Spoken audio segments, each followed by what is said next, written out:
ফিলিস্তিনের আহ্বায়ক মোহাম্মদ ইমরান।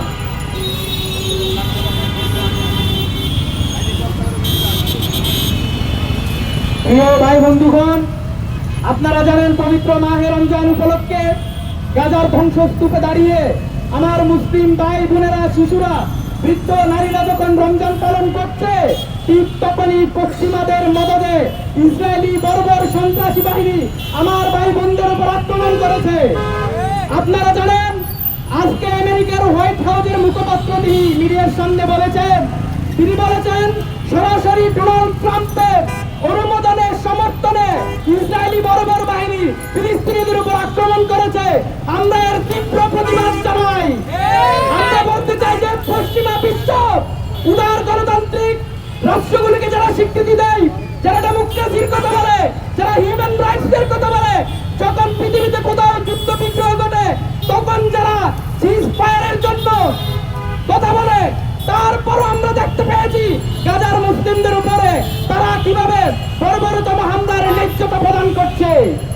একইভাবে আমরা বলতে চাই, বাংলাদেশের পার্শ্ববর্তী দেশে ভারতে যারা উগ্র হিন্দুত্ববাদকে লালন করে আমার শান্তিপ্রিয় মুসলিম ভাই বোনদের উপর অত্যাচার নির্যাতন চালাচ্ছেন, পবিত্র মাহে রমজানের মতো একটি পবিত্র মাসে যারা মুসলিমদেরকে ঠিকভাবে রমজান পালন করতে দিচ্ছেন না, যারা মসজিদে গিয়ে নামাজ পড়তে দিচ্ছেন না, আপনাদেরকে আমরা হুঁশিয়ার করতে চাই, বাংলাদেশের মুসলিমরা শুধুমাত্র ফ্যাসিবাদের বিরুদ্ধে লড়াই করবে না, তারা হিন্দুত্ববাদ জায়নবাদের বিরুদ্ধে তাদের আওয়াজকে সবসময় বুলন্দ রাখবে।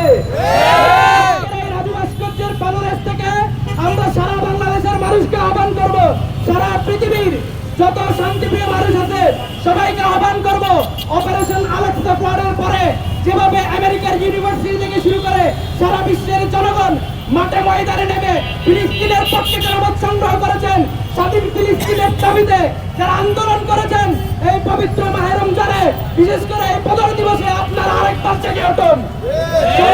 বর্বর টেররিস্ট স্টেট ইসরায়েলের বিরুদ্ধে সবাই আওয়াজ তুলুন। অবিলম্বে সকল ধরনের গণহত্যা জেনোসাইড বন্ধ করে যেন স্বাধীন ফিলিস্তিন রাষ্ট্রের ঘোষণা দেওয়া হয়, আমরা সেই জন্য সারা পৃথিবীবাসীকে আহ্বান জানাই। আজকের এই প্রোগ্রামে উপস্থিত থাকার জন্য আজাদ প্যালেস্টাইনের পক্ষ থেকে সবাইকে ধন্যবাদ জানাচ্ছি। প্রিয় সাংবাদিক বন্ধুরা, এ পর্যায়ে আপনাদের সামনে সমাপনী বক্তব্য নিয়ে আসছেন ঢাকা বিশ্ববিদ্যালয়ের ইসলামিক স্টাডিজ বিভাগের শিক্ষার্থী সালমান সাহেব। প্রিয় সংগ্রামী ভাই বন্ধুগণ, আমরা আজকে এমন একটি সময় দাঁড়িয়ে এখানে কথা বলছি যখন আমরা ইফতার শেষ করে এসেছি, কিন্তু দুর্ভাগ্যজনকভাবে বিশ্বের এমন এমন জায়গা আছে যেখানে বর্বরতার কারণে আমাদের ভাইরা ইফতার করার সুযোগটুকু পাচ্ছে না। সামান্য পানিটুকুও আমরা তাদের কাছ থেকে কেড়ে নেওয়া হয়েছে। দীর্ঘ 2 বছর প্রায়